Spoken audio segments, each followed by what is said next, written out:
मैं छवि हाजिर हूँ लेकर आपका मनपसंद कार्यक्रम कृषि दर्शन। इस कार्यक्रम के जरिए हमारी कोशिश होती है ग्रामीण अर्थव्यवस्था से जुड़े तमाम व्यवसायों से जुड़ी जानकारियाँ आपसे साझा करने की, इस व्यवस्था को सुदृढ़ करने की। कार्यक्रम की आज की कड़ी में भी हम कुछ ऐसी ही कोशिश करेंगे, लेकिन हमेशा की तरह सबसे पहले डालेंगे नजर अपने पहले सेगमेंट खबरें खेती की पर। नमस्कार, खबरें खेती की में स्वागत है आपका। खबरों में आगे बढ़ने से पहले सबसे पहले नजर मुख्य कृषि समाचारों पर। खरीफ फसलों के उत्पादन को बढ़ाने के लिए प्रतिबद्ध सरकार, मुर्गी पालक फार्म को रखे नमी रहित, और किसानों के लिए बेहद उपयोगी लेजर लैंड लेवलर मशीन।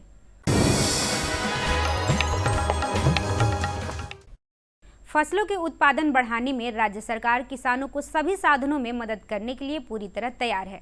पिछले दिनों बामेती पटना के सभागार में खरीफ अभियान में तेज गति लाने के लिए राज्य के सभी जिलों में कृषि विभाग के अधिकारियों के बीच एक दिवसीय राज्य स्तरीय कार्यशाला सह समीक्षात्मक बैठक का आयोजन किया गया।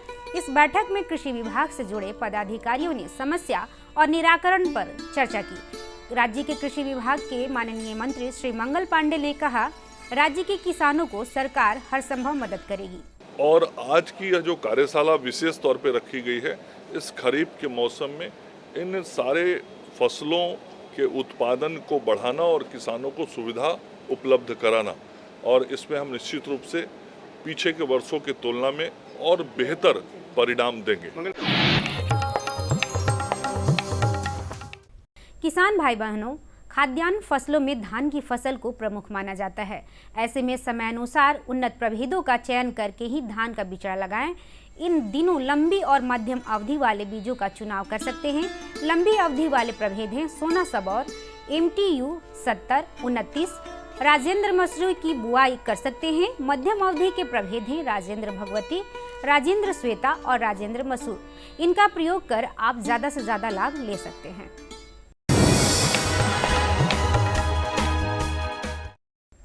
किसान भाई बहनों, वर्तमान समय में पानी की किल्लत से पूरी दुनिया जूझ रही है। ऐसे में कृषि की उन्नति के लिए कम पानी में बेहतर उत्पादन को हासिल करने के उद्देश्य से ड्रिप इरिगेशन तकनीक का प्रयोग आपके लिए बेहद लाभकारी साबित हो सकता है।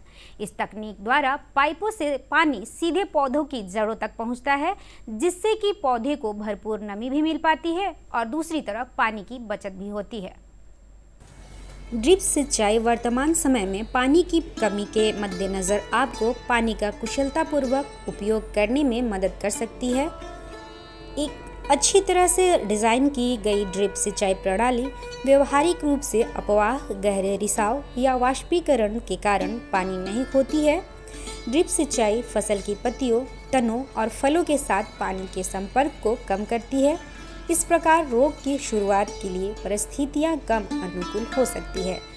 फसल की मांगों को पूरा करने के लिए सिंचाई शेड्यूलिंग को ठीक से प्रबंधित किया जा सकता है, जिससे उपज और गुणवत्ता में वृद्धि का वादा किया जा सकता है।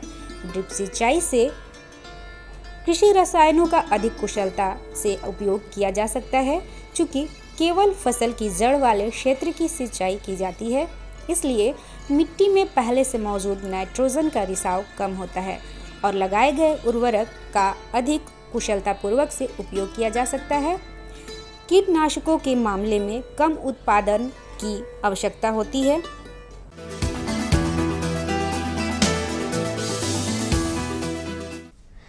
सफलता की इस महत्वपूर्ण कड़ी में आज हमसे जुड़ रहे हैं ग्राम मुकुंदपुर पोस्ट सरसई जिला वैशाली के प्रगतिशील किसान उमाशंकर जी। ये समय अनुसार धान के बेहतर प्रभेदों का चयन कर उन्नत फसल उत्पादन कर काफी लाभ ले रहे हैं। इनका कहना है प्रति बीघा खर्च 13 से 14 हजार लागत आता है, जबकि मुनाफा 2 गुना से ज्यादा होता है। आइए उनसे ही जानते हैं उनकी सफलता की कहानी। 27-37 लगाते हैं हाइब्रिड धान के खेती, तो जिसमें हम लोग को बीघा में खर्च पड़ता है 13 से 14 हजार। अच्छा, मनी का बात लाइएगा तो वह मान के चलिए जो 60-70, बारिश यदि नहीं हुआ तब हम लोग मशीन से पानी पटाते हैं, और बारिश आता है, बाहर के पानी यदि आ जाता है तो 1 क्विंटल का कट्ठा हो जाता है।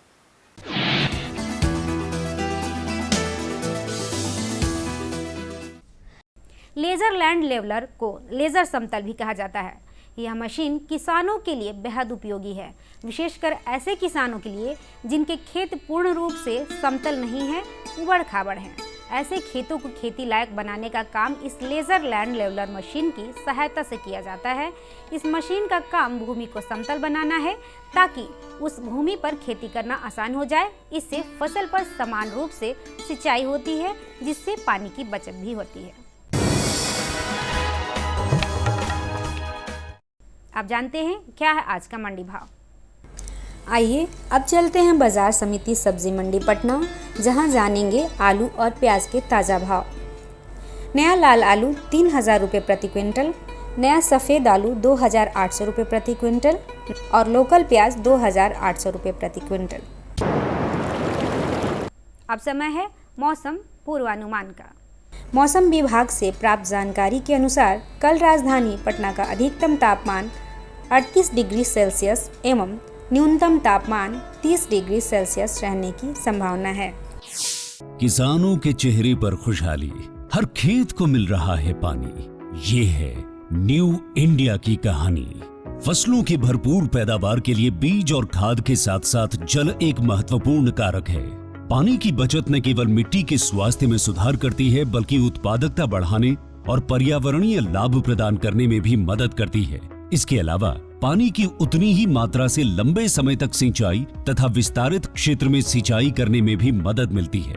इसे ध्यान में रखते हुए माननीय प्रधानमंत्री श्री नरेंद्र मोदी जी के दूरदर्शी नेतृत्व में कृषि एवं किसान कल्याण मंत्रालय ने साल 2015-16 में पर ड्रॉप मोर क्रॉप यानी प्रति बूंद अधिक फसल योजना लागू की थी।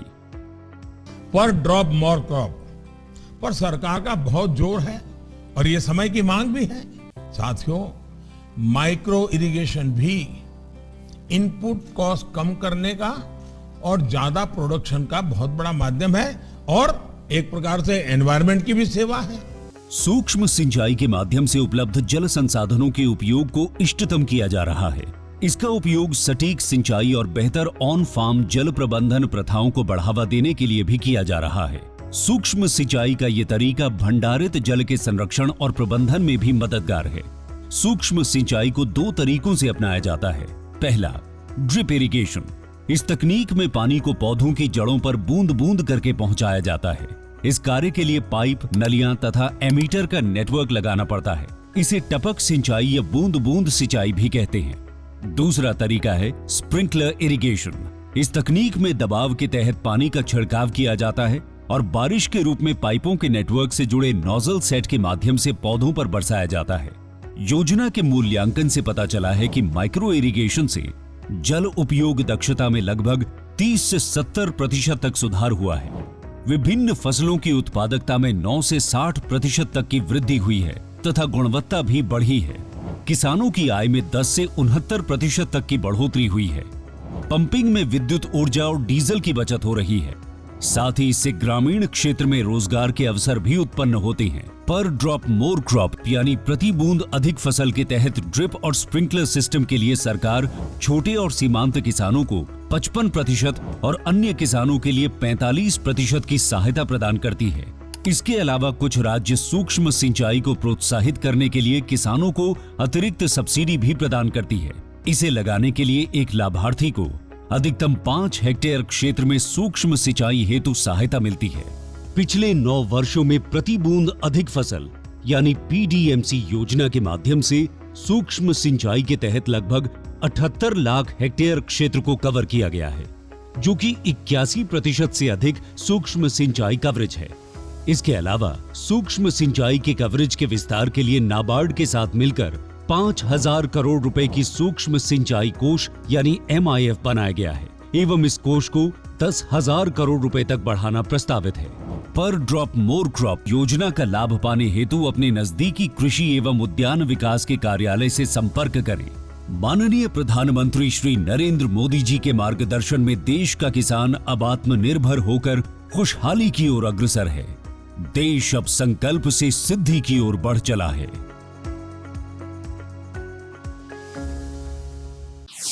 खबरें खेती की में अभी आप रूबरू हो रहे थे मौसम के मिजाज से। लिया आपने जायजा मंडी के भाव का। जाना आपने नवीनतम तकनीकों और उपकरणों के बारे में, साथ ही साथ आपने ली जानकारी अपने ही एक सफल साथी के सफलता के राज की भी। उम्मीद करते हैं कि अगली कुछ कड़ियों में आपकी सफलता की कहानी हम आपके बाकी के साथियों तक पहुंचा सकें। चलिए जानकारियों के सिलसिले को बढ़ाते हैं आगे और अब बारी है इस भेंट वार्ता की, जहां हम अपने विशेषज्ञ से जानने का प्रयास करेंगे भूमि की परिस्थिति के मुताबिक धान के अच्छे बीजों का चुनाव कैसे करें, क्योंकि जब बीज स्वस्थ होंगे तभी एक अच्छी फसल हम ले पाएंगे।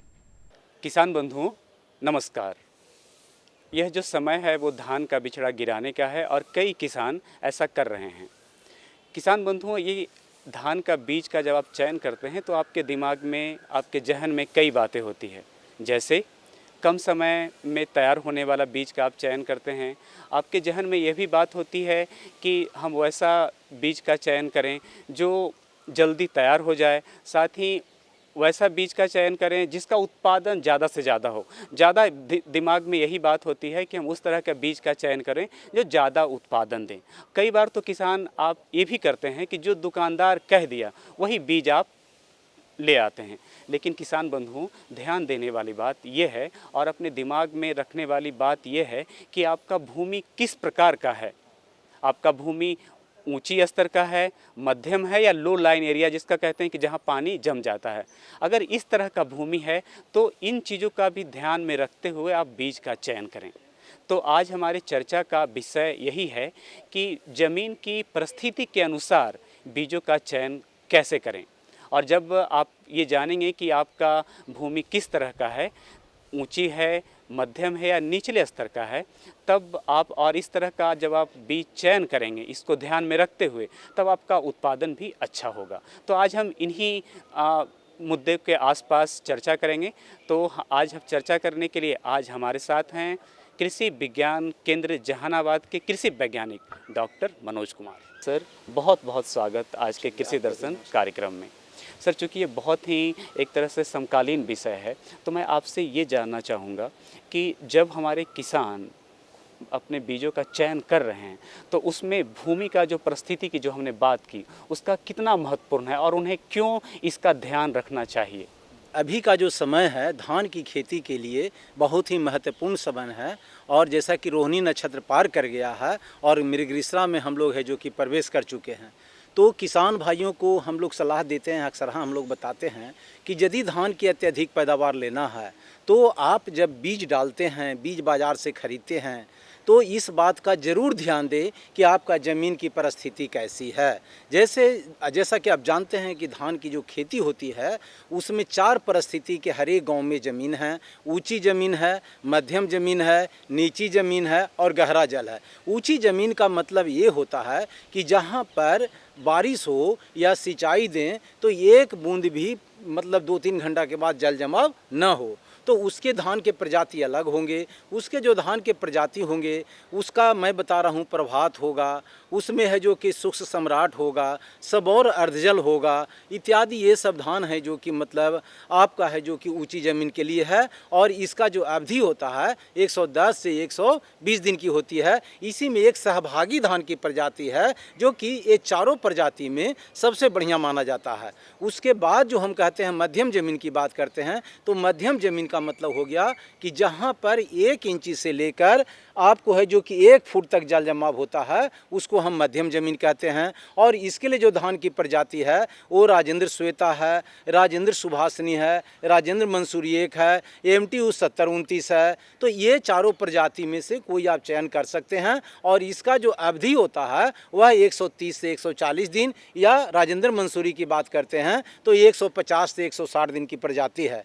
अब हम चलते हैं निचली ज़मीन के लिए। तो निचली ज़मीन का मतलब जहाँ 1 फुट से ज़्यादा और 2 फुट तक जल जमाव होता है उसको हम निचली ज़मीन कहते हैं। और इसके लिए आपका है जो कि MTU 7029 जिसको स्वर्णा मंसूरी कहते हैं, MTU 1001 कहते हैं। उसके बाद है जो कि मतलब आप राजेंद्र मंसूरी भी लगा सकते हैं। तो ये धान है जो कि आपका निचली ज़मीन के लिए है और इसका अवधि भी 140 से 150 दिन का होता है।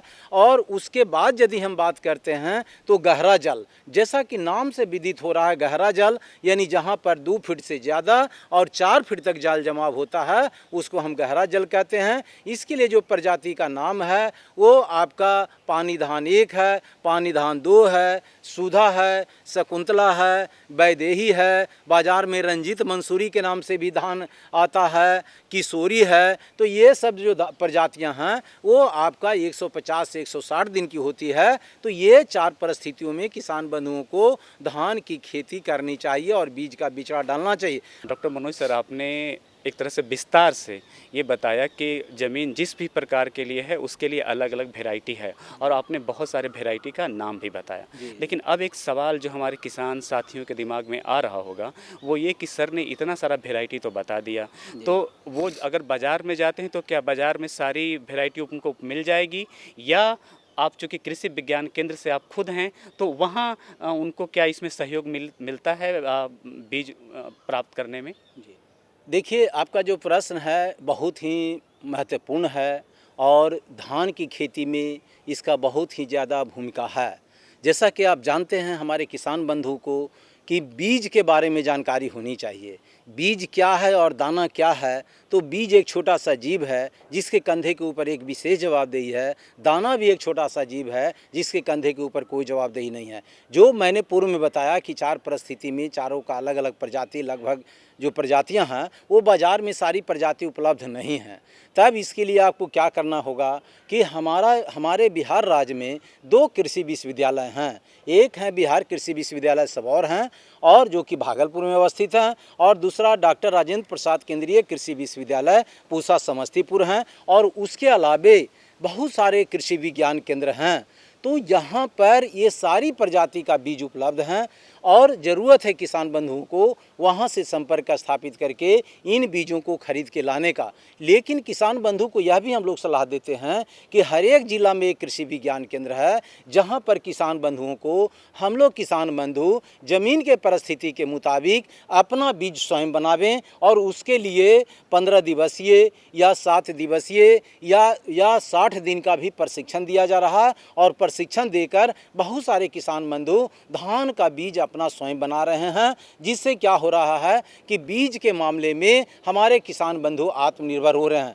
तो ज़रूरत है किसान बंधुओं को जागने का, सूझबूझ के साथ खेती करने का। और आपको है जो कि ये आप पटना की बात करते हैं तो यहाँ पर भी जो लोहिया नगर में कृषि अनुसंधान संस्थान है वहाँ पर भी एटिक सेंटर खोला गया है और वहाँ भी धान के बीज उपलब्ध हैं। तो धान के बीज की कमी नहीं है, कमी इस बात के है किसान बंधुओं को जानने की ज़रूरत है कि कहाँ कहाँ इसकी बीज उपलब्धता है। अभी आपको हर एक ज़िले में कृषि विज्ञान केंद्र है जैसा कि आपने बोला, तो वहाँ भी बीज उपलब्ध हैं और वहाँ से बीज उचित कीमत पर खरीद सकते हैं। लेकिन किसान बंधु एक चीज़ का आप बात ध्यान जरूर रखेंगे, आप जानें कि बीज 4 प्रकार के होते हैं। आप जब बीज खरीदने जाते हैं तो आपको यह बाज़ार में जानकारी नहीं है आपके पास, आपको 4 प्रकार के बीज की प्रजाति का नाम सहित जानकारी होनी चाहिए। जैसे सबसे बढ़िया बीज को हम प्रजनक बीज कहते हैं जो कि बाज़ार में बिक्री करने का नहीं है, उसका पीला टैग होता है। दूसरे श्रेणी का जो बीज होता है उसको आधार बीज कहते हैं, उसके उजला टैग से पहचान किया जाता है, उसको भी बाज़ार में बिक्री करने का स्थानीय दुकानदार बंधुओं को लाइसेंस नहीं दिया गया है। और तीसरे श्रेणी का जो बीज है उसको हम प्रमाणित बीज कहते हैं। इसको किसान बंधुओं को, दुकानदार भाइयों को बीज उपलब्ध कराना चाहिए। इसका नीला टैग होता है, परंतु यह भी बीज दुकानदार भाइयों के द्वारा बिक्री नहीं किया जा रहा। और जो चौथे श्रेणी का बीज है जिसको कि सत्यापित बीज कहते हैं, विश्वासी बीज कहते हैं, विश्वास है तो लीजिए, नहीं है तो नहीं लीजिए, जिसमें कोई टैग नहीं होता है, यही सारा बीज है जो कि बाजार में उपलब्ध है। डॉक्टर मनोज सर, जैसा आपने ही कहा कि कृषि दर्शन हमारे किसानों को देखना चाहिए, तो सर कृषि दर्शन किसानों के बीच में जागरूकता लाने का ही इसका उद्देश्य है।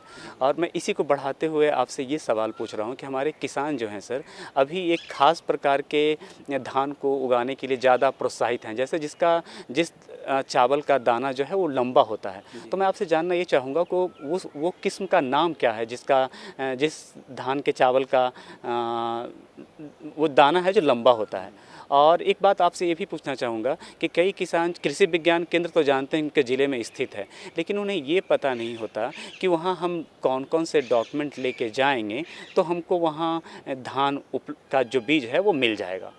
देखिए, जो लंबी चावल की बात करते हैं तो आपका एक राजेंद्र सुहासिनी है जो कि सेंटेड भी है और काफ़ी लंबा चावल होता है और ऊंची ज़मीन और मध्यम ज़मीन के लिए बहुत ही सूटेबल प्रजाति है, ठीक है। उसके बाद राजेंद्र मंसूरी 1 की बात करते हैं तो उसका चावल भी लंबा होता है। उसके बाद और जाते हैं तो बहुत सारे बाज़ार में संकर किस्में हैं जो कि उसका चावल है जो कि लंबा होता है। तो ये आप इसको किसान बंधु अपना खरीदें और इसका है जो कि अच्छी तरह से मतलब विधि ज़मीन के परिस्थिति के मुताबिक, क्योंकि जो आपको मैं बता रहा हूँ हाइब्रिड धान की बात करते हैं जो लंबा धान होता है उसको कभी भी नीचा ज़मीन और गहरा जल में नहीं लगाना चाहिए, उसको ऊंची ज़मीन या मध्यम ज़मीन में ही लगानी चाहिए। अब दूसरा प्रश्न आपने किया कि भाई कृषि विज्ञान केंद्र में बीज लेने की प्रक्रिया क्या है। कृषि विज्ञान केंद्र में बीज लेने की प्रक्रिया जो है आपका है जो कि देखिए, हम लोग कुछ बीज है जो कि मतलब कुछ गांव को गोद लिए हुए हैं और वहां पर है जो कि मतलब जलवायु अनुकूल खेती कार्यक्रम के तहत 5 गांव को गोद लिया गया है। तो उस गोद लिए हुए गांव में अग्रिम पंक्ति प्रत्यक्षण के तहत 1 एकड़ 1 किसानों के बीच में डीमो दिया जाता है। तो उसमें है जो कि पहले से किसानों का चयन किया हुआ रहता है और उसका है जो कि मतलब धान की सीधी बुआई करवाने के लिए मशीन भी दिया जाता है या और भी मतलब कोई ऑन फार्म ट्रायल होता है, टेस्टिंग होता है। तो उसमें है जो कि मतलब किसी प्रकार का कोई मतलब आधार कार्ड दिया जाता है, नाम पता और खेत वगैरह सब रहता है, उन किसान बंधुओं को दिया जाता है। लेकिन जो बीज बिक्री का होता है उसमें पहला बात इसी चीज़ का ध्यान दिया जाता है कि फर्स्ट कम फर्स्ट सर्व, यानी पहले आओ पहले पाओ। सपोज अगर कृषि विज्ञान के जहानाबाद की बात करते हैं, वहाँ पर अगर 100 कुंटल राजेंद्र श्वेता धान है, उसके बाद है जो कि मान लिया जाए 50 कुंटल राजेंद्र मंसूरी 1 है, क्योंकि बीज अगर नहीं बिक्री होती है तो सीधे दाना में चला जाता है। अब बीज की बात करते हैं तो राजेंद्र मंसूरी 1 धान अगर आपको 40 रुपये बिक रहा है बीज में, अगर वो बीज आ गया पर्याप्त मात्रा में, बिक्री नहीं हुआ तो वो दाना में चला जाएगा और जब दाना में जाएगा तो मुश्किल से है जो कि 18 रुपये 19 रुपये किलो बिकेगा। इसलिए वहाँ पर स्टॉक सीमित होता है। हाँ, जो किसान पहले आते हैं पहले अपना ले जाते हैं, किसी डॉक्यूमेंट की आवश्यकता नहीं रहती है, आप अपना पैसा दें, रसीद कटावें और आपको बीज है जो कि दिया जाता है। और वहाँ पर बीज के साथ साथ विश्वास भी दिया जाता है, भरोसा भी दिया जाता है और तकनीक भी दिया जाता है कि कैसे स्वस्थ बिचड़ा आप उगाएंगे, ठीक है। तो इन सारे बातों को किसान बंधुओं को ख्याल रखें, अमल रखें तो आपका धान की पैदावार है जो कि बेहतर होगी। और जब बेहतर भविष्य के लिए, बेहतर भारत के लिए धान की बेहतर खेती कराना बहुत ही नितांत आवश्यक है। किसान बंधुओं, अभी के चर्चा में हमारे विशेषज्ञ ने ये बहुत अच्छे से आपको समझाने का प्रयास किया कि बीज का चयन करने के दौरान आपको बहुत ही सावधानी बरतने की ज़रूरत है। आपकी भूमि किस प्रकार की है, ऊंची है, मध्यम है या गहरी है, इसका भी ध्यान में रखकर आप बीज खरीदें। और आपको बहुत सारे बीज का किस्म भी बताया है और ये कहाँ मिलेगा वो भी आपको बताया है। तो मैं उम्मीद करता हूं कि आप इन चीज़ों का जब अपने जहन में इन चीज़ों को रखेंगे तो आप धान का अच्छा से अच्छा, ज़्यादा से ज़्यादा उत्पादन ले पाएंगे। सर, आपने इतना विस्तार से जानकारी दिया, आज कार्यक्रम में आए, अपना समय दिया, इसके लिए बहुत बहुत धन्यवाद। चलिए, आपको भी धन्यवाद, सारे दर्शक को भी नमस्कार। उम्मीद करते हैं कि आप इन जानकारियों का पूरा लाभ ले पाएंगे। जुड़े रहिए कार्यक्रम से इसी समय इसी चैनल पर कुछ ऐसी ही और भी जानकारियों के लिए। होगी आपसे फिर मुलाकात कुछ नए विषयों, नए विशेषज्ञों और नई जानकारियों के साथ। तब तक के लिए रखिए अपना और अपनों का ख्याल और दीजिए इजाजत। नमस्कार। ये बदलाव क्या है? बदलाव से हुआ क्या है? भैया, ये बड़े काम की चीज है। जब जब बदलाव आया है अपने संग खुशहाली लाया है।